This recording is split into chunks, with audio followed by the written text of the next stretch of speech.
एक अध्याय एक system binding. AI model Gemini -2.5 योजक चिन्ह FLASH। Bang bang bang. कौन है भाई? ये बुढ़िया है। किराया देना है छोटे ताओ। तुम 2 महीने पीछे हो। हे भगवान बम बहन, मैं बस अगले 2 दिन अपनी बहन को बम से उड़ा दो। या तो किराया चुकाओ या इस बुढ़िया के साथ कुछ रातें बिताओ। जल्दी करो, इस बुढ़िया का शरीर पहले ही वासना से सूख चुका है। बम बहन, मेरी प्यारी बहन, कल मैं निश्चित रूप से किराया चुका दूंगा। ठीक है, मैं तुम्हें 1 दिन और देता हूँ। नहा धोकर साफ कर लो और कल सुबह 7 बजे ये बुढ़िया समय पर आकर थोड़ा मांस खा लेगी। 8 भाई प्यारी मनमोहक आवाज में उद्धरण चिन्ह। धप धप धप धप। कदमों की आहट धीरे धीरे दूर होती गई। लियू जियांगताओ की आंखों में आंसू आ गए। धिक्कार है, उसे फिर से चिढ़ाया गया। 8 भाई। लियू जियांगताओ का अपने विश्वविद्यालय के छात्रावास में उपनाम था। जब से उसने अनजाने में एक बार यह बात कह दी थी, बॉम्ब सिस्टर हमेशा उन 2 शब्दों को एक प्यारी सी आवाज में पुकारती थी, जिससे लियू जियांगताओ का खून खौल उठता था। याद करो, जब लियू जियांगताओ पहली बार कमरा किराए पर लेने आया था, तब वह भी एक बेचैन युवक था। वह शुरू में एक लड़की को छेड़ना चाहता था, लेकिन लड़की ने ही उसे छेड़ दिया। ये छेड़खानी 1 साल तक चलती रही। स्नातक होने के बाद 1 साल, काम का 1 साल और एक लड़की द्वारा छेड़े जाने का 1 साल। ये सही है, ये लड़की मकान मालकिन थी बम बहन। बम सिस्टर, असली नाम बाई वेई, 27 साल की, अभी भी अविवाहित। वह एक पवित्र बची हुई औरत थी जिसके बारे में अफवाह थी कि उसने अपना पहला चुंबन भी किसी को नहीं दिया। वह एक ऐसा फूल थी जो कई सालों से खिला हुआ था, लेकिन किसी भी जंगली मधुमक्खी या तितली ने उसके पास आने की हिम्मत नहीं की। वाह वाह वाह, फूल की रानी अधिपति फूल। वैसे बॉम्ब सिस्टर दिखने में बुरी नहीं थी। अंडाकार चेहरा, विलो लीफ जैसी भौहें, बादाम जैसी आंखें, नाजुक नाक और भरे हुए होंठ। कैसे बताऊं, उसकी शक्ल journey to the west supreme treasure वाले जिक्सिया फेरी से 80% मिलती जुलती थी। जहां तक उसके फिगर की बात है तो कुछ कहना मुश्किल था। अगर उसका परफेक्ट स्कोर 100 होता तो उसे कम से कम 82 अंक मिलते। बाकी 18 अंकों के लिए लियू जियांगताओ उसे 666 अंक देते। 1 मीटर 68 की ऊंचाई, 50 किलो वजन। बेशक इनमें से कोई भी बात मायने नहीं रखती थी। अहमियत तो उन 2 खजानों की थी जो असल में 36 डी थे। क्या आपको पता है कि इसका क्या अर्थ है? एक सुपर एस आकार का विस्फोटक आंकड़ा, एक प्रमुख बस्ट और एक सुडौल पीछे के साथ। ये पहला कारण था जिसके कारण लियू जियांगताओ ने मकान मालकिन को बम सिस्टर कहा, जो एक बहुत ही आकर्षक गुलाबी कारण था। अनगिनत बार लियू जियांगताओ की कल्पना की वस्तु बम बहन थी। जहां तक दूसरे कारण की बात है तो वह और भी सरल था। लियू जियांगताओ के आने के कुछ ही दिनों बाद उसकी नजर बम सिस्टर पर गुंडों के एक समूह द्वारा अत्याचार किए जाने पर पड़ी। ऐसा कैसे हो सकता है? 3 ना और 1 हाँ, ना घर, ना गाड़ी, ना पैसा, बस एक डायोसी दिल वाला एक अच्छा नौजवान। वो सुंदरी को बचाने का हीरो बनने का इतना अच्छा मौका कैसे छोड़ सकता था? क्या होता अगर वह सुंदरी बदले में खुद को उसके सामने पेश कर देती? बेचैन युवा हृदय के प्रभाव में उसके सिर में रक्त का एक झोंका आया। उसने एक ईंट उठाई और आगे बढ़ गया। हालांकि जैसे ही उसने ईंट उठाए और गुंडे के चेहरे पर पटकने ही वाला था कि उसने बम सिस्टर की एक हल्की सी चीख सुनी। फिर उसकी 2 लंबी टांगों ने मानो किसी चीट कोट पर गुंडों के झुंड को जमीन पर पटक दिया, जिससे वे अपने दांत ढूंढने लगे। 11 गुंडे 10 सेकंड से भी कम समय तक टिके रहे, उसके बाद वे पूरी तरह से खत्म हो गए। विशेषकर अंतिम गुंडे को, जिसे सीधे 5 मीटर से अधिक दूर लात मारी गई, दीवार पर गोली मार दी गई। बाह, दीवार पर लटका दिया गया। जुनून के उन 10 सेकंड को देखने के बाद लियू जियांगताओ ने बम सिस्टर को छेड़ने का विचार पूरी तरह से छोड़ दिया। ये लड़की, इतनी भावुक लड़की, वो उसे संभाल नहीं सका। उन्होंने अनुमान लगाया कि उनका छोटा शरीर संभवतः केवल एक किक ही झेल पाएगा। भले ही वह 10,000 कदम पीछे हट जाए, भले ही बॉम्ब सिस्टर उसे न मारे, लेकिन अगर उस रात बॉम्ब सिस्टर उत्तेजित हो जाए और अपनी दोनों लंबी टांगों का जोर से इस्तेमाल करे, तो क्या उसकी छोटी कमर एक दरार से नहीं टूट जाएगी? इसके बारे में सोचना ही भयानक था। बाद में काफी पूछताछ के बाद उसे पता चला कि बॉम्ब सिस्टर झेंग सिटी सांडा चैंपियन और राष्ट्रीय महिला सांडा उपविजेता थी। वह उपविजेता इसलिए थी क्योंकि फाइनल मुकाबले में बॉम्ब सिस्टर अब और लड़ना नहीं चाहती थी। उसने अपनी आस्तीन लहराए और पीछे पछतावे का एक कोलाहल छोड़ गई। जहां तक बॉम्ब सिस्टर का प्रतियोगिता से विचित्र ढंग से हटना है, तो यह उस वर्ष प्रतिस्पर्धी खेल जगत का सबसे बड़ा रहस्य बन गया। बेशक अपने असफल नायक सुंदरता बचाने की घटना के कारण, साथ ही एक चोर का दिल होने के बावजूद हिम्मत की कमी के कारण, बम बहन ने तोते को चिढ़ाने की आदत विकसित की। 8 भाई को चिढ़ाना। दरअसल बॉम्ब सिस्टर बहुत अच्छी इंसान थी, वरना वह लियू जियांगताओ को किराए पर 2 महीने देर से आने की अनुमति नहीं देती। और उसने उसके साथ कुछ रातें बिताने के बारे में क्या कहा था?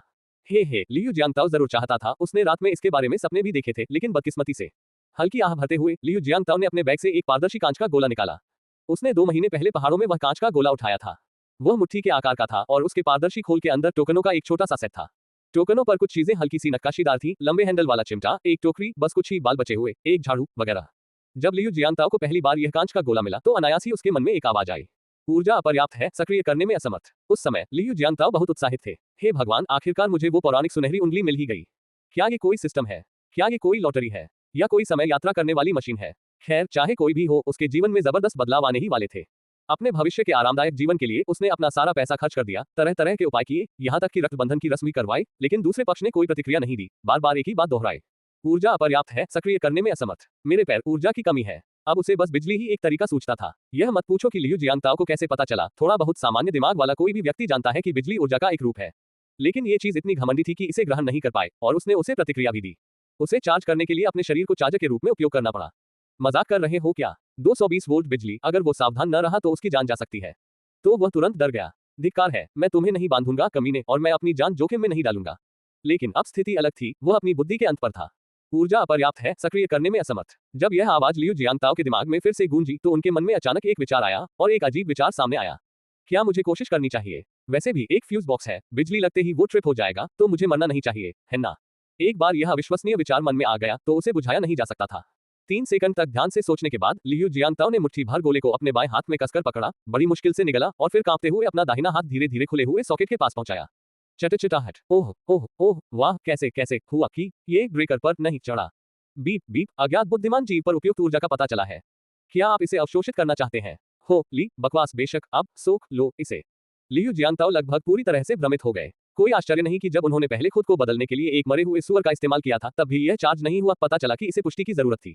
मरा हुआ सुअर भला क्या पुष्टि कर सकता था? वह तो बोल भी नहीं सकता था। बीप बीप, सिस्टम बंधा नहीं है, स्वतंत्र रूप से ऊर्जा अवशोषित करने में असमर्थ है। क्या अज्ञात बुद्धिमान जीव इस सिस्टम से जुड़ना चाहता है? ये सिस्टम, जरूर, बांधो इसे। अरे यार, अभी तो समय ही क्या हुआ है और अभी भी इतना लंबा चौड़ा बोल रहा है। अगर मैं तुम्हें बांधने की कोशिश न कर रहा होता तो क्या मुझे इतना कष्ट होता? बीप बीप, अपर्याप्त ऊर्जा, बांधने में असमर्थ। मैं जाऊंगा तुम्हारी बहन के पास। फिर भुने हुए मांस की मनमोहक गंध के बीच लियू जियांगताओ ने अपनी आंखें घुमाई और शान से जमीन पर गिर पड़े। उनकी उंगली अभी भी सॉकेट में मजबूती से फंसी हुई थी। उनका शरीर उठ रहा था, जो काफी मनोरंजक था। हम एक मानव चार्जर के रूप में कम से कम वह बहुत योग्य था। जैसे ही लियू जियांगताओ बेहोश हुए, अचानक एक सात रंगों वाली रोशनी से गोला चमक उठा, जिसने लियू जियांगताओ को मुश्किल से ढका। फिर एक यांत्रिक इलेक्ट्रॉनिक आवाज सुनाई दी। बीप बीप, अज्ञात बुद्धिमान जीवन रूप कोमा में पाया गया है, बैकअप प्रोग्राम सक्रिय कर रहा है। बीप बीप, बैकअप प्रोग्राम सक्रियण विफल। बीप बीप, आपातकालीन पहचान कार्यक्रम सक्रिय हो रहा है। बीप बीप, अज्ञात बुद्धिमान जीवन रूप का जीवन संकेत तेजी से कमजोर होता हुआ पाया गया, आपातकालीन पहचान कार्यक्रम सक्रियण विफल हुआ। बीप बीप, अस्थायी पहचान कार्यक्रम सक्रिय हो रहा है। बीप बीप, अस्थायी पहचान सफल, ऊर्जा अवशोषण शुरू। बीप बीप, अस्थायी होस्ट की मौत का पता चला है, चिकित्सा कार्यक्रम का आपातकालीन सक्रियण। क्या अस्थायी होस्ट उपचार शुरू करना चाहता है? बीप बीप, अस्थायी होस्ट कोमा में पाया गया है, न्यूबी गिफ्ट पैक नौसिखिया उपहार पैक को जबरन सक्रिय कर रहा है, पूर्ण मरम्मत एक बार को सक्रिय कर रहा है। बीप बीप, मरम्मत पूरी हो गई, अस्थायी होस्ट कोमा में, जीवन संकेत बहाल। बीप बीप, अस्थायी होस्ट पुनर्जीवित, अस्थायी होस्ट मेमोरी पढ़ना, अज्ञात सभ्यता से संपर्क करना, अज्ञात सभ्यता के अनुसार सिस्टम पुनर्जीवित करना। बीप बीप, कचरा पुनर्चक्रण प्रणाली का निर्माण पूरा हो गया। लियू जियांगताओ ने एक स्वप्न देखा। स्वप्न में उन्होंने तुरंत अमर होने की साधना की, जिसके बाद कष्ट, हर तरह के कष्ट आए। दूसरे लोग कुछ ही प्रयासों में अपने कष्टों से पार पा लेते, लेकिन उन्हें हर दिन लगातार इन कष्टों से गुजरना पड़ता था। आकाश से कष्टों की बिजली लगातार, बिना किसी शिकायत के, लगातार चमकती रही। वह दौड़ता रहा और क्लेश की बिजली गिरती रही। इस अंतहीन स्वर्गीय दबाव के बीच अचानक एक अलौकिक आवाज सुनाई दी। ध्यान से सुनने पर वह बम सिस्टर की आवाज जैसी लग रही थी। क्या बम बहन भी कष्ट सहने के लिए मेरे सपने में आई होगी? उसने ध्यान से जांच की, लेकिन नहीं, हर जगह बिजली कड़क रही थी। अपने कान हिलाते हुए, ध्यान से सुनते हुए, इस बार लियू जियांगताओ ने आखिरकार आवाज सुनी। छोटे ताओ, आलसी सुअर, जल्दी उठो, ये बूढ़ी औरत तुम्हारे साथ सोने आई है। इसके साथ ही दरवाजे पर दस्तक की, धमाके की आवाजें भी आ रही थी। जल्दी उठो, आलसी सुअर, ये बूढ़ी औरत तुम्हारे साथ सोने आई है। अरे बाप रे, बम सिस्टर उसे जगाने के लिए यहाँ है। आह बाह बाह, उसे जगाने के लिए। तुरंत ही वह झटके से जाग गया और एक फुसफुसाहट के साथ वह जमीन से ऊपर उठा और अपनी धुंधली आंखें खोलने से पहले धीरे धीरे सामने के दरवाजे की ओर बढ़ा। हे भगवान, ये सही नहीं है, मैं एक मानव चार्जर के रूप में कार्य कर रहा था, उस चीज को चार्ज कर रहा था, है ना? गोला कहाँ है? गोला चला गया, खो गया, विस्फोट हो गया, वाष्पित हो गया। यह असंभव है, वो चीज इतनी मजबूत थी, हथौड़ा उसे तोड़ नहीं सका, आग उसे नहीं तोड़ सकी, फिर वह अचानक कैसे गायब हो गई? लेकिन ये सचमुच चला गया था, ये हो सकता है। #2 अध्याय 2 पहली लॉटरी। AI मॉडल, Gemini -2.5 योजक चिन्ह FLASH। लियू जियांगताओ ने एक ऐसी संभावना को याद किया जिसके लिए वह हमेशा से तरसते रहे थे, लेकिन विश्वास करने की हिम्मत नहीं जुटा पाए थे। बाइंडिंग सफल। निश्चित ही अगले ही पल उसके मन में एक जानी पहचानी आवाज उभरी। ड्रिप ड्रिप, डिटेक्ट कर रहा है, अस्थायी होस्ट जाग गया है। अब न्यूबी गिफ्ट पैक वितरित कर रहा हूँ। होस्ट, कृपया जांच करें। अस्थायी मेजबान, नौसिखिया उपहार पैक। मैं अंततः सफलतापूर्वक बांध गया। वाह का। तुरंत लियू जियांगताओ ने सुअर जैसी हंसी की चीख निकाली। किस बात पर हंस रहे हो हैमर? जल्दी से दरवाजा खोलो, मेरा शरीर बहुत दिनों से प्यासा है। मेरे पैर प्यासे हैं, बड़ी बहन, अगर आपने एक बार भी अपना वचन निभाया होता तो मुझे अभी पता नहीं चलता कि एक औरत का स्वाद कैसा होता है। एक क्षण रुको, बम बहन, मैं अभी भी नंगा हूँ। नंगा बेहतर है, बाद में उन्हें उतारने की परेशानी से बचाता है, सुविधाजनक है। हे, मैं आज निश्चित रूप से आपके साथ सोने जा रहा हूँ। सुविधाजनक, मेरा हथौड़ा। मैं आपकी एक भी बात पर विश्वास नहीं करता। तुमने कभी अपना वादा नहीं निभाया। अगर तुमने एक बार भी अपना वादा निभाया होता तो मैं आज तक सिंगल नहीं होती। लेकिन लियू जियांगताओ ने ऐसा कहने की हिम्मत नहीं की। उसके लिए इस समय सबसे महत्वपूर्ण बात थी, नौसिखिया उपहार पैक, न्यूबी गिफ्ट पैक का दावा कैसे करें। जैसे ही यह विचार लियू जियांगताओ के दिमाग में आया, एक बॉक्स की छवि अनायास ही उभर आई। टकराना। उसके दिमाग में एक फटा हुआ, बुरी तरह क्षतिग्रस्त बॉक्स उभर आया, जिसे देखकर लियू जियांगताओ की आंखें घूम गईं। अरे, यह इतना फटा हुआ क्यों है? बॉक्स क्यों टूटा है? भूल जाओ, कोई बात नहीं, जब तक गिफ्ट पैक है। लेकिन इसे कैसे खोलें? जैसे ही यह विचार मन में आया, फटा हुआ बक्सा गायब हो गया और उसकी जगह 3 जादुई खजाने आ गए। एक रंगीन रूलेट, एक ड्रॉ उपलब्ध, एक फीका ग्रे क्रॉस पूरी तरह से बहाल, पहले से इस्तेमाल किया हुआ। साथ ही एक काले लोहे का टोकन जिस पर कलेक्ट लिखा है। इससे पहले कि लियू जियांताओ उन्हें करीब से देख पाते, धुंधला ग्रे क्रॉस एक धमाके के साथ गायब हो गया और उनके दिमाग में बिखरे हुए तारों की रोशनी में बदल गया। पहले से ही इस्तेमाल किया। आखिर पहले से उपयोग किया हुआ क्या है? मेरी पूरी बहाली का उपयोग किसने किया? तभी लियू जियांताओ के मन में एक दृश्य आया। एक बहुत ही छोटे से कमरे में एक सुंदर और आकर्षक युवक, एक आत्ममुग्ध व्यक्ति, अपने बाएं हाथ में एक प्रकाश गोलाकार और दाएं हाथ में एक आउटलेट में प्लग पकड़े जमीन पर आकर्षक ढंग से हिलता डुलता लेटा था। जैसे जैसे समय बीतता गया, उस सुंदर और आकर्षक युवक की हिलने डुलने की आवृत्ति कम होती गई, अंततः हिलने डुलने में भी असमर्थ हो गया। तभी एक बैंगनी रोशनी चमकी और सुंदर और तेजस्वी युवक की झटके की आवृत्ति अंततः तेज हो गई और स्थिर रही। ये देखकर लियू जियांताओ का मुंह बेकाबू होकर फड़क उठा। धिक्कार है, क्या मैं पूरी रात ऐसे ही फड़कता रहा? कोई आश्चर्य नहीं कि मैंने सारी रात बिजली गिरने का सपना देखा। तो यह ऐसा ही था, लेकिन इतना व्यायाम तो बहुत ज्यादा है। छोटे ताऊ, तुम आलसी सुअर, क्या तुम दरवाजा नहीं खोलोगे? अगर तुमने इसे जल्दी नहीं खोला तो मैं इसे तोड़ दूंगा। हे भगवान, मैं इस बड़ी बहन के बारे में भूल गया। रुको बम बहन, मुझे अपना अंडरवियर पहनना है। इसे क्यों पहन रहे हो? तुम्हें इसे वैसे भी उतारना होगा। मेरी बहन, तुम एक विकृत भेड़िया हो जो सिर्फ कठोर बातें करना चाहती हो। 1 मिनट रुको, बस 1 मिनट। ठीक है, मैं 1 मिनट और इंतजार करूंगा, या शायद अगले मिनट। अरे वह फिर से गा रही है। 1 मिनट, खींचो, जल्दी से खींचो। लेकिन कैसे आकर्षित करें? Drip drip. अस्थायी मेजबान, क्या आप अब आकर्षित करना चाहते हैं? क्या ये साफ नहीं है? मैं बस चित्र बनाने के लिए 1 मिनट इंतजार कर रहा हूँ। अगले ही पल रंगीन रूलेट अचानक बड़ा हो गया और फिर रूलेट पर घने शब्द दिखाई देने लगे। ओह अच्छा, ये चीनी में है। जहां तक उस पर मौजूद वस्तुओं का सवाल है, लियू जियांताओ की पुतलियां तुरंत फैल गईं। एक प्रकार 99 मुख्य युद्धक टैंक। क्या बात है, ये भी है। लेकिन अगर मैं इसे जीत भी जाऊं तो भी इसे रखने की कोई जगह नहीं है। ये तो बिल्कुल नहीं जीतूंगा। बाकी का क्या होगा? कांस्य रिसाइकलिंग टोकन जोड़ 3, गोल्ड रिसाइकलिंग टोकन जोड़ 1, महान कायाकल्प गोली, छोटी कायाकल्प गोली, 6 मेरिडियन दिव्य तलवार, ब्रह्मांडीय बदलाव। वहां 108 सघन वस्तुएं थीं, जिनमें से सबसे खराब बड़ी रकम थी करोड़ों, लाखों, 10,000, 10,000, 3,000 आदि। अरे ये सब अच्छी चीजें हैं। लियू जियांताओ ये दृश्य देखकर लार टपकाने लगे। Drip drip. अस्थायी होस्ट, क्या आप ड्रॉ शुरू करना चाहते हैं? जब अस्थायी होस्ट अपने मन में शुरू सोचेगा तो ड्रॉ शुरू हो जाएगा। जब वह बंद सोचेगा तो रूलेट तुरंत बंद हो जाएगा और सुई द्वारा इंगित की गई वस्तु इस बार निकाली जाएगी। वाह, इतना उन्नत। शुरू करना। तुरंत ही रूलेट रोशनी के धुंधलेपन में बदल गया। रूलेट को, जो प्रोपेलर की तरह तेज था, देखकर वह उदास हो गया। कोई रास्ता नहीं था, वह साफ देख नहीं पा रहा था, इसलिए वह धोखा नहीं दे सकता था। ठीक है, उस स्थिति में मैं केवल भाग्य पर भरोसा कर सकता हूँ। रुकना। फुश। निश्चित रूप से रूलेट बिना किसी जड़त्व के सीधे रुक गया।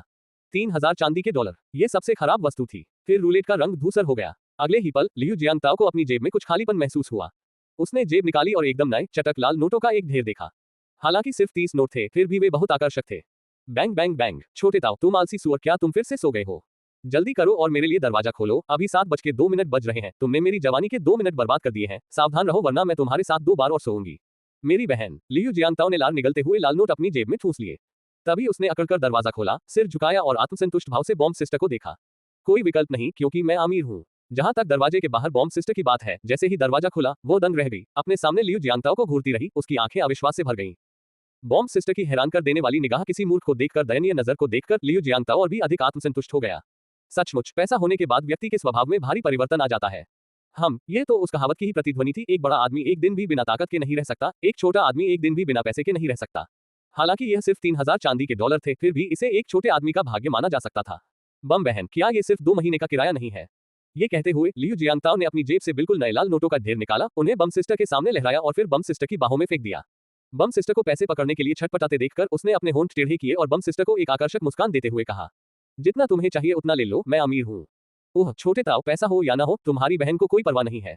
बस कोई मूर्खतापूर्ण काम करने के बारे में मत सोचना। अरे बेवकूफ, मैं पहले कभी इतना स्पष्टवादी नहीं रहा। तुम अभी बहुत छोटे हो, बिजली का झटका या किसी भी तरह से आत्महत्या करने के बारे में मत सोचो। युवा, आत्महत्या, बिजली का झटका, आत्महत्या, तुम किस बारे में बात कर रहे हो? छोटे ताऊ, किराए के बारे में। तुम्हारी बहन को कोई जल्दी नहीं है। जब तुम पैसे कमाओगे तो मुझे दे दोगे तो ठीक है, अगर नहीं तो इन 2 महीनों का किराया माफ। बस कोई बेवकूफी करने की सोचना भी मत। ये कहते हुए बम सिस्टर ने कमरे में झांका। वहां तो आउटलेट भी हटा दिया गया था। वह सचमुच आत्महत्या करने के बारे में सोच रही थी। देखो, बिजली का झटका लगा है, तुम्हारे बाल खड़े हो गए हैं। अगर तुम इस तरह से अफ्रीकी स्टाइल बनाकर बाहर निकलोगी तो लोग सचमुच सोचेंगे कि तुम अपराधी हो। आओ, अपनी बहन को दिखाओ कि क्या तुम्हारे शरीर के बाकी हिस्सों के बाल भी खड़े हो गए हैं। मेरी बहन। लियू जियांताओ का माथा काली रेखाओं से ढका हुआ था। क्या आप निश्चित हैं कि यह किसी को सलाह देना है, न कि मुझे चिढ़ाना? लेकिन क्या आप वाकई देखने की हिम्मत रखते हैं? ये सोचते हुए लियू जियांताओ ने एक शरारती मुस्कान दिखाए और अपनी बेल्ट खोलना शुरू कर दिया। तुम्हें मुझे चिढ़ाने दो, आप अपना वचन न निभाएं। देखना तो चाहते हो ना? मैं तुम्हें काफी कुछ दिखा दूंगा। मुझे लगता है कि आगे चलकर कुछ होगा। वाह काका। इस क्षण एक विकृत व्यक्ति अभी भी कल्पना कर रहा था। अगले ही क्षण एक जेट जैसी सफेद रोशनी चमकी जो धीरे से किसी के कान को छू रही थी। आओ आओ आओ बहन, थोड़ा नर्म हो जाओ, अगर इसे और मरोड़ोगी तो मेरा कान गिर जाएगा। कान गिर गया? बताओ फिर क्या चाल चली, इतनी बिजली क्यों खर्च की? बिजली? क्या मैंने बहुत अधिक बिजली का उपयोग किया? लियू जियांगताओ अचानक बॉम्ब सिस्टर के जेड हाथ से मुक्त हो गया और दरवाजे के पास बिजली के मीटर को उलझन से देखने लगा। क्या बिल्ली है? अंतिम अंक हम 2 से बढ़ गया। दूसरे से अंतिम अंक में 3 की वृद्धि हुई। तीसरा से अंतिम अंक बिल्कुल भी नहीं बढ़ा। इसमें केवल 32 डिग्री बिजली का उपयोग हुआ, ये कुछ भी नहीं है। हालांकि इससे पहले कि लियू जियांगताओ खुश हो पाते, उन्होंने देखा कि चौथे से अंतिम अंक में वास्तव में 3 की वृद्धि हो गई थी। 3032 डिग्री बिजली। 1 डिग्री बिजली 1.5 युआन के बराबर है। 1.5 युआन को 3032 डिग्री बिजली से गुणा करें तो वह कितना होगा? लियू जियांगताओ उलझन भरे चेहरे और धुंधली आंखों के साथ अपने बेहद धीमे उलझे हुए दिमाग से काफी देर तक हिसाब किताब करता रहा। आखिरकार उसने अपना फोन निकाला। कैलकुलेटर अब भी उसके दिमाग से बेहतर था। कितने पैसे थे? 3000 युआन भी कम पड़ रहे थे। हालांकि सौभाग्य से बॉम्ब सिस्टर अब उससे किराया नहीं मांगने वाली थी, अन्यथा उसे वास्तव में अपने शरीर से भुगतान करना पड़ता।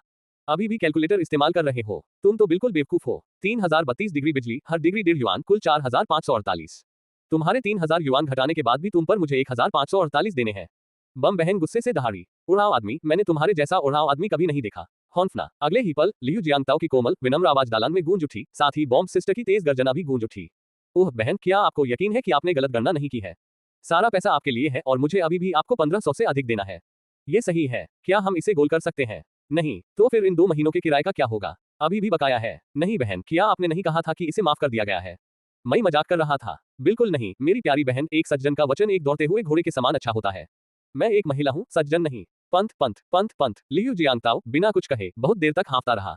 तभी उसने उग्र होने का नाटक किया और बॉम्ब सिस्टर को घूरते हुए कहा, मुझे मजबूर मत करो बम बहन। जबरदस्ती? अगर मैं जबरदस्ती करूं तो क्या होगा? क्या तुम अब भी मुझे चूम सकती हो?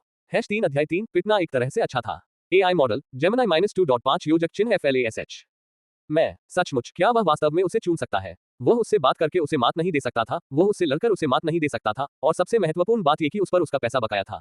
जहां तक उसे चूमने की बात है, क्या मजाक है? वह तो बिजली का झटका देकर आत्महत्या कर लेगा, उससे जल्दी हो जाएगा।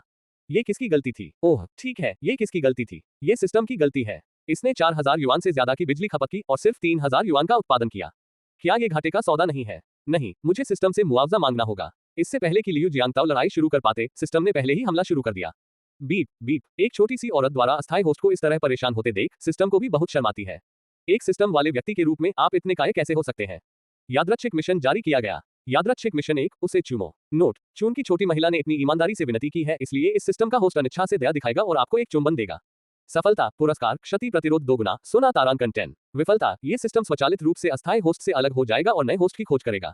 नारा, कायम मत बनो, आगे बढ़ो। मुझे, क्या यह इतना अहंकारी होना चाहिए? और इसके लिए जाओ। जब बाद में मेरी पिटाई होगी तो क्या तुम भी मेरे साथ पिटोगे? हालांकि उसने सचमुच सिस्टम को चुनौती देने की हिम्मत नहीं की। सिस्टम अपने आप ही मेजबान से अलग हो सकता था, यानी पिछले कुछ दिनों की उसकी सारी मेहनत बस फूफ होकर गायब हो जाएगी। जैसे शरीर से अपशिष्ट गैसों को बाहर निकालना। ठीक है, अगर करना ही पड़ा तो कर लूंगा। बुरी बात तो ये होगी कि मैं इस महीने बिस्तर से ही नहीं उठ पाऊंगा। ये सोचते हुए लियू जियांगताओ ने एक गहरी सांस ली और उसके चेहरे पर धीरे धीरे एक बहुत ही उदास भाव उभर आया। इस दृश्य ने बॉम्ब सिस्टर को फिर से स्तब्ध कर दिया। हे भगवान, क्या ये बच्चा सिचुआन का है? चेहरे बदलने में इतना माहिर है। बहन, मैं तुमसे कुछ कहना चाहता हूँ। उसकी आवाज धीमी और थोड़ी कर्कश थी। इस अभूतपूर्व कर्कश आवाज को सुनकर बम सिस्टर अवचेतन रूप से एक कदम आगे बढ़ी और भावशून्य स्वर में बोली, बोलना। चूंकि आपने इतनी ईमानदारी से अपने छोटे भाई को आमंत्रित किया है, तो आपका छोटा भाई आपकी इच्छा पूरी करेगा। हो, बम सिस्टर पूरी तरह से हैरान दिख रही थी। मैंने आपको ईमानदारी से क्या करने के लिए आमंत्रित किया था? आपको चुंबन। गाह, क्या क्या क्या? एक पल में बम सिस्टर पूरी तरह से स्तब्ध रह गई। ऐसा नहीं था कि उसे पहले कभी नहीं छेड़ा गया था, लेकिन इस बच्चे ने उसे कभी नहीं छेड़ा था। वो तो हमेशा से उसे चिढ़ाती रही थी। आज ये लड़का इतना गुस्ताख कैसे हो गया? इससे पहले कि बॉम्ब सिस्टर प्रतिक्रिया दे पाती, लियू जियांगताओ ने दूरी पर निशाना साधा, तुरंत अपना चेहरा आगे बढ़ाया और फिर जल्दी से आना। एक अज्ञात प्राणी का बड़ा मुंह तेजी से बॉम्ब सिस्टर के नाजुक चेहरे से टकराया, जैसे कोई ड्रैगनफ्लाई पानी को छू रही हो। अगले ही पल, मेरा फायदा उठा रहे हो? भाड़ में जाओ। आह, थप्पड़। एक शानदार कंधे के ऊपर से फेंके गए थ्रो के साथ एक अनजान जीव उम्मीदों पर खरा उतरते हुए दीवार से चिपक गया। उफ, और वाकई अनोखा लग रहा था। पैर ऊपर और सिर नीचे। धप धप धप धप। बम सिस्टर, उसका चेहरा लाल हो गया, वह भाग गई जैसे भाग रही हो। अपना सिर झुकाकर देखने पर उसने बॉम्ब सिस्टर की चोटी को लहराते हुए देखा, जो अविश्वसनीय रूप से प्यारी थी। बॉम्ब सिस्टर को जाते देख लियू जियांगताओ आखिरकार दीवार से अलग हुआ और हंस पड़ा। उसे मानना पड़ा कि दोगुनी क्षति प्रतिरोध क्षमता वाकई अच्छी थी। दीवार से टकराने पर बस थोड़ा सा दर्द हुआ और कोई समस्या नहीं थी। ये सही है, जिस क्षण उसका बड़ा खूनी मुंह बम सिस्टर के सुंदर चेहरे को छू गया, सिस्टम का इनाम जारी हो गया और उसने बिजली की गति से इसे प्राप्त करने के लिए क्लिक किया। फिर उसकी क्षति प्रतिरोधकता दोगुनी हो गई। साथ ही उन्होंने एक विशेषता पृष्ठ भी खोला। नाम, लियू जियांगताओ। लिंग, पुरुष। आयु 24/70। कुल जीवनकाल 70 वर्ष। 24 वर्ष पहले ही उपयोग किए जा चुके हैं। आइटम, ब्लैक आयरन संग्रह आदेश क्रॉस आयामी, साधारण गुणवत्ता वाली वस्तुओं को एकत्रित करता है। 1 सोना 10। आक्रमण शक्ति 5 10। क्षति प्रतिरोध 16 10। सहन शक्ति 7 10। छुपी विशेषताएं अभी तक सक्रिय नहीं है। विशेष योग्यताएं कोई नहीं। सिस्टम स्तर अस्थायी। विशेषाधिकार, मिशन स्वीकार कर सकते हैं। Gold recycling order system binding पर स्वचालित रूप से सक्रिय 1 महीने तक लगातार कबाड़ इकट्ठा कर सकते हैं। नोट, एक सामान्य वयस्क की क्षति प्रतिरोध सहन शक्ति और आक्रमण शक्ति सभी 10 है। गाह इतना ही 5 की आक्रमण शक्ति। क्या ये पौराणिक युद्ध स्क्रैप नहीं है?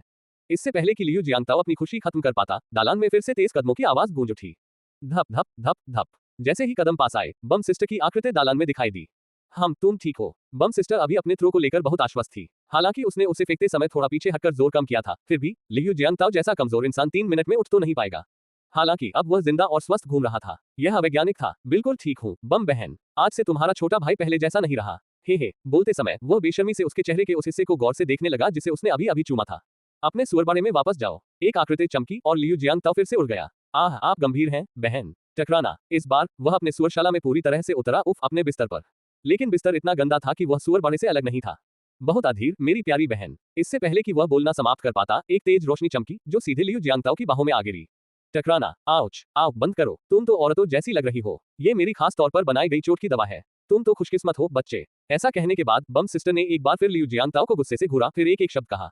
आज मैं तुम्हें छोड़ दूंगा बच्चे। अगली बार जब तुम इतनी अकड़ दिखाओगे तो ध्यान रखना, मैं तुम्हारे कपड़े उतार दूंगा और देखूंगा कि तुम्हारे शरीर के और अंग भी तुम्हारे सुअर के सिर के बालों जितने खड़े हैं या नहीं।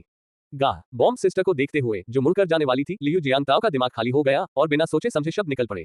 मुझे नहीं पता कि और जगहें खड़ी हैं या नहीं, लेकिन बाल तो बिल्कुल खड़े हैं। क्या तुम इसे अभी देखना चाहती हो? आह दीदी, नहीं नहीं। Bang bang bang. मेरे चेहरे पर मत मारो बहन, तुम्हारा छोटा भाई इसी चेहरे पर निर्भर है। उफ, मेरी मस्त पीठ। उफ, मेरी मनमोहक लंबी टांगे। उफ, ये मेरा चेहरा है, तुमने कहा था ना कि मेरे चेहरे पर मारोगी। Bang bang bang. 3 मिनट के तीव्र जुनून के बाद बॉम्ब सिस्टर संतुष्ट होकर चली गई और लियू जियांगताओ को आंसुओं से भरे चेहरे के साथ आईने में उस अब सुंदर न रहे आदमी को देखते हुए छोड़ गई। एक क्षण के बाद उसने अंततः धीरे से आह भरी और आईने में खुद से बुदबुदाया। कम से कम मेरी काली आंखें तो अब भी अच्छी हैं। दोनों तरफ बराबर बड़ी हैं, बिल्कुल एक जैसी। बोलते हुए उसने अपनी आड़ू जैसी आंखें झपकाई। बहुत दर्द हुआ, बहुत दर्द हुआ। उसने धीरे से आह भरते हुए कहा, पहले ही इतनी पिटाई हो चुकी है तो बाहर जाने का कोई मतलब नहीं था। बेहतर होगा कि नहा धोकर सो जाए। खैर, आज शनिवार था, काम भी नहीं था। ये सही है। हालांकि लियू जियांगताओ की नौकरी काफी साधारण थी और उनका वेतन भी काफी साधारण था। बस एक ही फायदा था कि उन्हें खूब छुट्टियां मिलती थी। वे बिना ओवरटाइम के 9 से 5 बजे तक काम करते थे और उन्हें सप्ताहांत की छुट्टी भी मिलती थी। झेंग सिटी में ऐसी कंपनियां मिलना कठिन था। उसे नहाने में 1 मिनट लगा। उसकी आंखें पहले से ही आड़ू की तरह सूजी हुई थी। दूर से देखने पर उसकी आंखें आड़ू पर बनी लकीरों जैसी लग रही थी। 2 मिनट बाद एक व्यक्ति जो मार खाने पर भी खाना नहीं भूलता था, बिस्तर पर लेटा हुआ शरारती ढंग से हंस रहा था और साथ ही चूहे की तरह इंस्टेंट नूडल्स के आधे पैकेट को कुतर रहा था और कुतर रहा था। मैं अब एक सिस्टम वाला इंसान हूँ, हे। जल्द ही मैं सीईओ बन जाऊंगा। बॉम्ब सिस्टर से शादी करूंगा। उफ, नहीं नहीं, बॉम्ब सिस्टर को भूल जाऊंगा, वो बहुत विस्फोटक है। मैं किसी खूबसूरत अमीर औरत से शादी करूंगा। हालांकि ये सिस्टम थोड़ा अविश्वसनीय है। आप एक ट्रेडिंग प्लेटफॉर्म है, आप ऐसा भ्रामक मिशन क्यों जारी करते हैं? जब अन्य लोगों को सिस्टम मिलता है तो वे सभी अपने शरीर को हिलाते हैं और अविश्वसनीय रूप से अद्भुत हो जाते हैं। लेकिन मुझे तो पीटा गया, और यह एक महिला द्वारा किया गया था, और यह एक ऐसी नाजुक दिखने वाली देवी जैसी महिला द्वारा किया गया था। मैं किससे शिकायत कर सकता हूँ? क्या मुझे दुख के आंसू की 2 बूंदें निचोड़ लेनी चाहिए? लेकिन वह बहुत देर तक जोर से दबाता रहा, उसकी आंखें दुखती रहीं, लेकिन एक भी आंसू नहीं निकला। इतना ही नहीं, उसने अपने आड़ू को छुआ, पूह, अपनी आंखें और थोड़ा आत्मसंतुष्ट भी महसूस किया। पिटना थोड़ा अच्छा लगा। क्या यह एक आत्मपीड़ावादी होना है? क्या यह हम होना है? नहीं नहीं, ये सही नहीं है। मैं एक बड़ा आदमी हूँ, एक विशाल ईमानदार आदमी। मैं आज्ञाकारी कैसे हो सकता हूँ? या एक मेरे पास एक सिस्टम है। भविष्य में मुझे इस छोटी सी औरत के साथ ठीक से पेश आना होगा और उसे बताना होगा कि पुरुष प्रधानता क्या होती है। हाँ, यही बात है। इस समय लियू जियांगताओ ने यह भी कल्पना की कि वह कैसे बॉम्ब सिस्टर को वश में करेगा, कैसे वह उसे अपने सामने एक छोटी महिला की तरह व्यवहार करने देगा और कैसे वह बॉम्ब सिस्टर के साथ अवर्णनीय तरीकों से पेश आएगा। जैसे जैसे वह बिजली भागों के बारे में सोचता गया, उसकी मुस्कान और अधिक चालाक होती गई। हंसना हंसना हंसना हंसना। तुम किस बात पर हंस रहे हो? इतने घमंडी हो? गाह। यह आवाज बहुत परिचित थी। बम बम बम बम कहना बंद करो। तुम पहले ही इस तरह पिट चुके हो और फिर भी दिखावा कर रहे हो। हे भगवान, किसने मुझे इस तरह पीटा? बहन, वह मैं बंद करो। आज सुबह दीदी ने नाश्ता थोड़ा ज्यादा बना दिया था, इसलिए मैं तुम्हारे लिए थोड़ा सा ले आई हूँ। नाश्ता? लियू जियांगताओ की नाक एकदम से फड़क उठी। ये तो सच में नाश्ता था, और इसकी खुशबू भी कितनी अच्छी थी। उसने अपनी आड़ू जैसी आंखों की 2 लकीरें खोलने की कोशिश की और धुंधली सी नजर आई कि बॉम्ब सिस्टर नाश्ता पकड़े हुए है। और सच में नाश्ता काफी गरिष्ठ था। 4 स्टीम बन, 2 मीट वाले और 2 शाकाहारी, 1 कटोरी बाजरे का दलिया, 1 उबला अंडा और 1 प्लेट छोटे अचार। नाश्ता? क्या ये परिचित लगता है? आउटडोर नाश्ते की दुकानों पर सबसे अधिक खाया जाने वाला नाश्ता कौन सा है? हालांकि ये किसी बाहरी नाश्ते की दुकान के बराबर नहीं था, इसे बॉम्ब सिस्टर ने स्वयं बनाया था। जब से लियू जियांगताओ ने किराए पर रहना शुरू किया था, उसने बॉम्ब सिस्टर को कभी बाहर खाना खाते नहीं देखा था। उसका सारा खाना घर का बना होता था। इस नाश्ते की तरह उबले हुए बन बॉम्ब सिस्टर ने खुद बनाए थे, बाजरे का दलिया बॉम्ब सिस्टर ने खुद बनाया था, उबले अंडे बॉम्ब सिस्टर ने ही उबाले थे, और यहाँ तक कि छोटे छोटे अचार भी बॉम्ब सिस्टर ने ही खीरे से बनाए थे। उफ, मैंने खीरा क्यों कहा? मैं बहुत शुद्ध हूँ। #4 अध्याय 4 कचरा संग्रहण। AI मॉडल जेमिनी -2.5 योजक चिन्ह FLASH।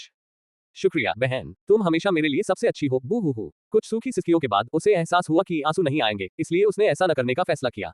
वे इतने जाने पहचाने थे, बम सिस्टर जरूर उसका असली रूप जानती थी। वास्तव में बम सिस्टर बिल्कुल भी विचलित नहीं हुई, लेकिन उसने उसे फिर से पीटा भी नहीं। 5 मिनट में लियू जियांगताओ ने अपना नाश्ता खत्म कर लिया और बॉम्ब सिस्टर ने उन 5 मिनटों का इस्तेमाल उसके सुअरों के बाड़े को साफ करने में किया। हालांकि यह पूरी तरह से नया नहीं था, लेकिन यह एक बहुत बड़ा सुधार था। अरे छोटी ताओ, मुझे आज के लिए माफ करना बहन। बहन के साथ पहले कभी ऐसा नहीं हुआ था, इसलिए मैं उत्साहित हो गई। कोई बात नहीं बहन, आज मैं पहले गलत था। छोटी ताओ, क्या तुम बहन को बता सकती हो कि आज तुम्हारे साथ क्या हुआ? तुम बाहर उन बुरे आदमियों की तरह क्यों व्यवहार कर रही हो? बाहर के उन बुरे लोगों की तरह? बेशक मैं भी बाहर के उन बुरे आदमियों जैसा ही हूँ, तुम्हारे बारे में मेरे विचार नेक नहीं है। पर पहले मेरी हिम्मत नहीं हुई। बहन को बस यही लगा कि तुम बाकी मर्दों से अलग हो, इसलिए मैंने तुम्हारे साथ अलग व्यवहार किया।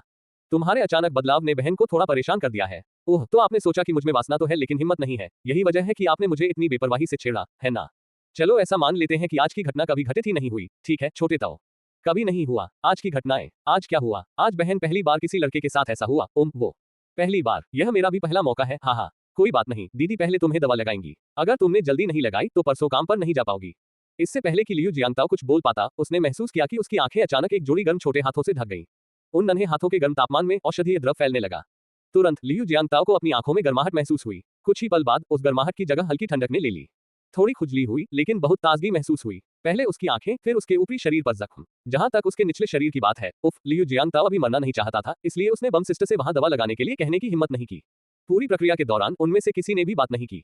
आधे घंटे बाद जब बॉम्ब सिस्टर लियू जियांगताओ के गंदे कपड़े लेकर चली गईं, तो आखिरकार उन्होंने धीरे से आह भरी। उनकी आंखों में एक जटिल अभिव्यक्ति चमक उठी। एक औरत जो खाना बना सकती है, कपड़े धो सकती है, पैसे कमा सकती है, जिसके पास गाड़ी और घर है, जो खूबसूरत है और लोगों की रक्षा कर सकती है, कितनी अच्छी औरत है। कौन जाने आगे चलकर कौन सा बदबूदार आदमी उससे फायदा उठाएगा। ये सोचते हुए लियू जियांगताओ ने सहज ही अपनी बांह सूंघी। लिनेमेंट की गंध और बदन की दुर्गंध दोनों एक साथ मिल गईं। उसने 3 दिन से नहाया नहीं था। यकीनन मैं एक बदबूदार आदमी हूँ। गा गा गा। बेतहाशा हंसी के बीच लियू जियांगताओ बिस्तर पर लुढ़क गया और आंखें खोलकर सोने का नाटक करने लगा। बेशक उसकी आंखों की सूजन को देखते हुए कोई भी यह नहीं बता सकता था कि वह वास्तव में उन्हें खुला रख रहा था या नहीं। सिस्टम, बाहर आओ, बातें करते हैं। Beep beep. अगर अस्थायी होस्ट के पास कोई प्रश्न हो तो आप सीधे पूछ सकते हैं। इतना सक्रिय। ठीक है सिस्टम, मेरा एक सुझाव है, क्या आप कृपया हर वाक्य से पहले बीप बीप कहना बंद कर सकते हैं? Beep beep. सिस्टम को अस्थायी होस्ट का सुझाव प्राप्त हो गया है। तुम्हें सुझाव मिला और तुम अभी भी बीप कर रहे हो। तुम नासमझ, बेकार के आदमी हो। क्या मुझे इसे हटाने के लिए इसकी पुष्टि करने की आवश्यकता है? Beep beep. ये सिस्टम का प्रारंभिक प्रोग्राम है और इसे बदला नहीं जा सकता। बदला नहीं जा सकता। तुम इसे बदल नहीं सकते, फिर भी तुम्हें मेरा सुझाव मिल गया। तुम्हें कुछ नहीं मिला, तुम घटिया बुरे, अरे बेवकूफ सिस्टम। आप इसे हटा नहीं सकते, फिर भी आप मेरा सुझाव स्वीकार करते हैं। Beep beep. सिस्टम अस्थायी होस्ट के सुझाव को अस्वीकार नहीं कर सकता, लेकिन इसे निष्पादित करना है या नहीं, यह इस सिस्टम को तय करना है। हे भगवान, ये तसुंदरे। ओह ठीक है, मुझे अभी भी नहीं पता कि आप किस तरह की कचरा रिसाइकलिंग प्रणाली है। क्या आप कचरा इकट्ठा करते हैं? क्या ये सचमुच कचरा है या लाक्षणिक कचरा है? क्या आप कह रहे हैं कि आप कचरा है, या आप कह रहे हैं कि आपकी तुलना में बाकी सब कचरा है? क्या आप किसी दूसरे आयाम से हैं या वास्तविकता से? मुझे अपना परिचय दीजिए, वरना मुझे पता ही नहीं चलेगा कि आप किस तरह की प्रणाली है। लेकिन आपका नाम, वाह, ये सचमुच अनोखा है। Beep beep. ये प्रणाली सबसे महान, सबसे शक्तिशाली कचरा पुनर्चक्रण प्रणाली है, स्वर्ग और पृथ्वी में अद्वितीय, दुनिया में अद्वितीय, 3000 शब्दों को छोड़कर, जिसका कोई पूर्ववर्ती या उत्तराधिकारी नहीं है। बेशक कोई रद्दी सिस्टम नहीं है, सिर्फ रद्दी होस्ट है। अस्थायी होस्ट भी शामिल है। तुम्हारी बहन, यह आत्ममुग्धता नहीं है, यह एक सांप दानव है। हालांकि लियू जियांगताओ को अंततः समझ आ गया कि यह चीज क्या थी। यह एक ऐसी प्रणाली है जो कचरे को रिसाइकल करती है। विभिन्न प्रकार के कचरे को रिसाइकल करके आप संबंधित सोने के सिक्के प्राप्त कर सकते हैं। एक अस्थायी होस्ट के रूप में उनकी भूमिका कचरा संग्रहकर्ता के बराबर है। कचरा संग्रहण के दायरे की बात करें तो यह आधुनिक समाज में हो सकता है, या एक ही स्थान लेकिन अलग अलग समयावधियों की चीजें हो सकती हैं, जैसे वुज़ेटियन के अंतर्वस्त्र, खांसी, विशुद्ध रूप से इच्छाधारी सोच। यह एक ही समय अवधि से भी हो सकता है, लेकिन अलग अलग स्थानों से, या यहाँ तक कि अलग अलग आयामों से भी। उदाहरण के लिए फिल्म की दुनिया में मालिकहीन वस्तुएं, जैसे कि the heaven sword and dragon sabre से heaven sword and dragon slaying sabre. वैसे भी ये सिर्फ वास्तविक दुनिया नहीं है, जैसा कि लियू जियांगताओ के उलझे हुए दिमाग ने समझा है। जहां तक उस काले काले टाइम स्पेस टोकन की बात है, यह एक ऐसी वस्तु है जिसका उपयोग समय और स्थान का द्वार खोलने के लिए किया जाता है। बेशक ये केवल समय स्थान मार्ग खोलता है, अन्य वस्तुओं की भी आवश्यकता होती है। उदाहरण के लिए पृथ्वी पर खड़े होकर समय और स्थान के पार कचरा इकट्ठा करते समय संग्रह टोकन के अलावा व्यक्ति को समय स्थान झाड़ू, समय स्थान चिमटी, समय स्थान प्लेना आदि की भी आवश्यकता होती है। बेशक औजारों के माध्यम से एकत्रित वस्तुओं को अन्य वस्तुओं के लिए ये चुनने की आवश्यकता नहीं होती कि उन्हें पुनर्चक्रित किया जाए या नहीं। और वास्तविक दुनिया से कचरे को रिसाइकल करने के लिए रिसाइकलिंग टोकन की आवश्यकता होती है। यदि किसी को रिसाइकल करने के लिए किसी अन्य दुनिया की यात्रा करनी हो तो ट्रांसमाइग्रेशन टोकन जैसी वस्तुओं की आवश्यकता होती है। बेशक ये सभी वस्तुएं मूलतः सिस्टम मॉल में ही हैं। जहां तक ट्रांसमाइग्रेशन टोकन की बात है, इसे प्राप्त करने के लिए मिशन पूरे करने पड़ते हैं। हालांकि यह सिस्टम मॉल में है, लेकिन इसकी कीमत बहुत ज्यादा है। दूसरी ओर collection token newbie gift pack में एक सामान्य उपहार है, एक एकल यादृच्छिक लेनदेन। टाइम स्पेस ब्रूम जैसे औजारों से कचरा इकट्ठा करते समय उन्हें एक निश्चित अवधि में एक निश्चित संख्या में इस्तेमाल करना जरूरी होता है। उदाहरण के लिए काले लोहे के ग्रेड वाले टाइम स्पेस औजार का इस्तेमाल सिर्फ एक बार किया जा सकता है और एक बार इस्तेमाल के बाद गायब हो जाएगा और प्रत्येक प्रयोग केवल 10 सेकंड तक चलता है। इसके अलावा यदि यह समय सीमा पार हो जाती है तो काला लौह ग्रेड समय स्थान उपकरण गायब हो जाएगा। औजार खरीदने के लिए सोने के सिक्कों की जरूरत होती है। फिलहाल लियू जियांगताओ के पास सिर्फ 10 सोने के सिक्के हैं। कौन जाने वो इन 10 सिक्कों से कितना कुछ खरीद पाएगा। वर्तमान में सिस्टम मॉल में बहुत अधिक आइटम नहीं है, केवल कुछ ही है। ब्लैक आयरन ग्रेड संग्रह टोकन 500 सोने के सिक्के यादृच्छिक रूप से एक सामान्य समय स्थान आयाम खोल सकते हैं। Black iron grade recycling token 100 सोने के सिक्के एक बार सक्रिय होने पर 10 किलोमीटर के दायरे में निर्दिष्ट वस्तुओं को रिसाइकल कर सकते हैं। काले लौह ग्रेड समय स्थान क्लिप 50 सोने के सिक्के एक बार का उपकरण सक्रियण के बाद 10 सेकंड तक रहता है, केवल एक साधारण वस्तु को क्लिप कर सकता है। Black iron grade time space झाड़ू 100 सोने के सिक्के एक बार का उपकरण सक्रियण के बाद 10 सेकंड तक रहता है, एक निश्चित क्षेत्र के भीतर वस्तुओं को स्वीप कर सकता है, 1-5 हल्के वजन वाली साधारण वस्तुओं को स्वीप कर सकता है। अरे उसने पहले कभी ऐसा महसूस नहीं किया था कि 50 सोने के सिक्के बहुत दूर थे। बेशक भले ही ये दूर हो, फिर भी उसे सोने के सिक्के, बहुत सारे सोने के सिक्के प्राप्त करने की आवश्यकता है। उसने सावधानीपूर्वक अपने बैग से एक मुड़ा हुआ 10 युआन का नोट निकाला और सिस्टम ने तुरंत प्रदर्शित किया। बीप बीप, बेकार कागज का एक टुकड़ा 0.001 सोने के सिक्कों के बदले में बदला जा सकता है। अरे ये तो बेकार कागज है। मुझे इस तरह का बेकार कागज पसंद है। आपके पास जितना है मैं उतना ही ले लूंगा। दुर्भाग्यवश सिस्टम ने कुछ और नहीं बल्कि एक रिक्त स्थान प्रदर्शित किया। ठीक है, मैं इसे सहन करूंगा। अनजाने में उसकी नजर जमीन पर पड़े कूड़ेदान पर पड़ी। अंदर काफी सारे इंस्टेंट नूडल्स के पैकेट थे। बीप बीप, 17 प्लास्टिक बैग मिले हैं। इन्हें 0.17 सोने के सिक्कों में रिसाइकिल किया जा सकता है। क्या अस्थायी मेजबान इन्हें रिसाइकिल करना चाहेंगे? क्या कचरे को भी पुनःचक्रित किया जा सकता है? ओह ठीक है, इस चीज को अल्टीमेट ट्रैश सिस्टम कहा जाता है। ये कचरे से निपटता है। ठीक है, गा रिसाइकल करना है या नहीं, इस बारे में क्या उसे पूछने की जरूरत भी है? वे वैसे भी फेंक दिए जाने वाले थे। रिसाइकल करो, नहीं, कूड़ेदान में पड़ी हर चीज को रिसाइकल करो। देखो तुम्हें कितने सोने के सिक्के मिलते हैं। बीप बीप, 17 प्लास्टिक बैग मिले, एक सेब का गूदा जिसमें 7 बीज बोए जा सकते हैं, 2 केले के छिलके 0.2 सोने के सिक्कों में रिसाइकल किए जा सकते हैं। एक टूटा हुआ सेल फोन स्क्रीन, टूटी हुई आंतरिक कोर सामान्य 27 सोने के सिक्कों में रिसाइकल किया जा सकता है। क्या अस्थायी मेजबान उन्हें पुनः उपयोग करना चाहेंगे? हे भगवान, इतना अद्भुत! एक टूटा हुआ सेल फोन, एक पुराना फोन जो उसे भोजन के लिए एक सहकर्मी से मिला था, वास्तव में 27 स्वर्ण मुद्राओं का मूल्य है। रिसाइकल, सब रिसाइकल। तुरंत ही कचरे से भरा कचरा पात्र बेदाग हो गया। हे भगवान, ये तो कमाल है। मुझे अब सफाई नहीं करनी पड़ेगी। सिस्टम, मेरे आसपास के सभी पुनर्चक्रण योग्य कचरे की जांच करो। हे मैं वाकई बहुत होशियार हूं, है ना? इससे तो बेचा जा सकने वाला सारा कचरा रिसाइकिल किया जा सकता है। होशियार लोग इतने चालाक होते हैं। बीप बीप, अस्थायी होस्ट के आसपास कचरे में शामिल हैं 167 खाली प्लास्टिक की बोतलें, प्रत्येक में 0.01 सोने के सिक्के, 24 इस्तेमाल किए गए सैनिटरी पैड, प्रत्येक में 0.5 सोने के सिक्के, 66 इस्तेमाल किए गए कॉन्डोम, प्रत्येक में 0.2 सोने के सिक्के, 6 अप्रयुक्त कॉन्डोम, प्रत्येक में 0.1 सोने के सिक्के। क्या चल रहा है? क्या सैनिटरी पैड और कुछ प्रकार के सुरक्षा उपाय, क्या ये भी मेरे हैं? लियू जियांगताओ का चेहरा तुरंत लाल हो गया। अरे यार, ये तो वे चीजें मेरी कचरा कैसे हो सकती हैं? उन्होंने जांच की और पाया कि उनका कचरा बहुत सरल था, उसे बस 2 शर्तों को पूरा करना था। 10 मीटर के भीतर सामान जिसे दूसरों ने फेंक दिया और वे नहीं चाहते थे। अरे ये तो बहुत ज्यादा है। क्या यह उसे नौकरी बदलने के लिए मजबूर नहीं कर रहा है? जी हाँ, सफाई कर्मी के तौर पर काम करना। मुझे लगता है कि यह और भी ज्यादा शानदार होगा। बाकी सभी लोग कड़ी मेहनत करते हैं, लेकिन वह भाग्यशाली है, उसे बस टहलने की जरूरत है और कचरा स्वचालित रूप से पुनर्चक्रित हो जाएगा और इसे सोने के सिक्कों में भी पुनर्चक्रित किया जा सकता है। सिस्टम, मुझे बताओ, इस्तेमाल किए गए कॉन्डोम अप्रयुक्त कॉन्डोम से अधिक महंगे क्यों है? ये सिर्फ कॉन्डोम की बात नहीं है, सैनिटरी पैड भी ऐसे ही है। प्रयुक्त वस्तुएं अप्रयुक्त वस्तुओं की तुलना में अधिक महंगी होती हैं। बीप बीप, सिस्टम रिसाइकल की गई वस्तुओं का पूरा मूल्य समझता है। इस्तेमाल किए गए कॉन्डोम में जैविक तरल पदार्थ होते हैं। ये तरल पदार्थ कुछ जीवों के लिए बहुत जरूरी होते हैं जो जीन्स को अवशोषित करके विकसित होते हैं। उदाहरण के लिए जर्ग। बीप बीप, अस्थायी मेजबान के लिए एक अंतिम अनुस्मारक, तथाकथित कचरा गलत जगह पर खजाना है। उदाहरण के लिए अमर दुनिया में जिन पत्तियों को कचरा माना जाता है, वे मानव दुनिया में अमर जड़ी बूटियां हैं, अमर जड़ी बूटियां जिन्हें 1000 सोने से भी नहीं खरीदा जा सकता। उदाहरण के लिए बची हुई हड्डियां मरे हुए दुनिया में कंकाल सैनिकों के लिए सामग्री है। उदाहरण के लिए जिन तरल पदार्थों को आप अपशिष्ट के रूप में उपयोग करते हैं, वे जर्ग विकास के लिए जीन का सबसे अच्छा स्रोत है। उद्धरण चिन्ह अल्पविराम। अरे तो यह ऐसा ही है। उसके सभी वंशज कीड़ों को बेच दिए गए। बीप बीप, अस्थायी होस्ट, क्या आप रिसाइकल करना चाहेंगे? रिसाइकल करें या नहीं? हम बाहर सार्वजनिक कूड़ेदानों में रखे सारे कचरे को रिसाइकल करें। दूसरों के कमरों में पड़े कचरे को आंशिक रूप से रिसाइकल करें, जहां तक पता न चले। बीप बीप, बधाई हो अस्थायी होस्ट, आपने 182 सोने के सिक्के प्राप्त किए हैं। बीप बीप, पता चला है कि अस्थायी होस्ट के पास 219.2 सोने के सिक्के हैं। बिना किसी लेन देन के सोने के सिक्कों की संख्या 100 से ज्यादा है। छिपी हुई शर्त पूरी हुई। होस्ट नियमितीकरण मिशन शुरू हुआ। मेजबान नियमितीकरण। #5 अध्याय 5 महान यू राजवंश के जीवन AI मॉडल जेमिनी -2.5 योजक चिन्ह FLASH। होस्ट नियमितीकरण। एक अस्थायी होस्ट कितना भी शक्तिशाली क्यों न हो, वह अस्थायी ही होता है। एक अस्थायी होस्ट के सभी कार्य पूरे होने चाहिए, अन्यथा अस्थायी होस्ट का केवल एक ही परिणाम होगा, मृत्यु, और सिस्टम एक नया होस्ट ढूंढ लेगा। हालांकि एक सच्चे मेजबान के लिए विफलता का दंड बहुत छोटा है। होस्ट नियमितीकरण कार्य। पहले लेनदेन पूरा होने से पहले 100 सोने के सिक्के प्राप्त करें। पहले लेनदेन पूरा नहीं हुआ से 100 गुना से अधिक लाभ। नोट, यह एक छिपा हुआ कार्य है। केवल अस्थायी होस्ट जो शर्त 1 को पूरा करते हैं उन्हें ही यह कार्य स्वतः प्राप्त होगा। कार्य सफलता, होस्ट नियमितीकरण। कार्य विफलता, होस्ट उन्मूलन, सिस्टम स्वचालित रूप से एक नया होस्ट ढूंढता है। नीमा, क्या तुम मजाक कर रहे हो? असफलता का दंड मेरी मृत्यु है। क्या मजाक? एक पल के लिए तो लियू जियांगताओ ने सिस्टम को अनइंस्टॉल भी करना चाहा, लेकिन बदकिस्मती से यह पूरी तरह से अनिवार्य था। एक बार जब उसने इसे बांधने का फैसला कर लिया तो वह अपना मालिक नहीं रहा। बेशक यह नामुमकिन नहीं था। जब तक वह कभी व्यापार नहीं करता तब तक कोई समस्या ही नहीं थी। हम तो फिर बात बन गई। मैं तब तक कोई व्यापार नहीं करूंगा जब तक कि बहुत जरूरी ना हो। बीप बीप, इस कार्य की समय सीमा में एक खामी पाई गई है। होस्ट नियमितीकरण कार्य में अब एक समय सीमा जोड़ी जाएगी। ये कार्य 24 घंटे तक चलेगा। ये जितना जल्दी पूरा होगा मेजबान को उतने ही ज्यादा अतिरिक्त पुरस्कार मिलेंगे। नोट, चूंकि यह प्रतिबंध कार्य के दौरान जोड़ा गया था इसलिए कार्य के लिए मुआवजे के रूप में एक अतिरिक्त पुरस्कार दिया जाएगा। नीमा, 24 घंटे, तुम मर क्यों नहीं जाते? 24 घंटे, एक दिन और एक रात, यानी इससे बचने का कोई रास्ता नहीं।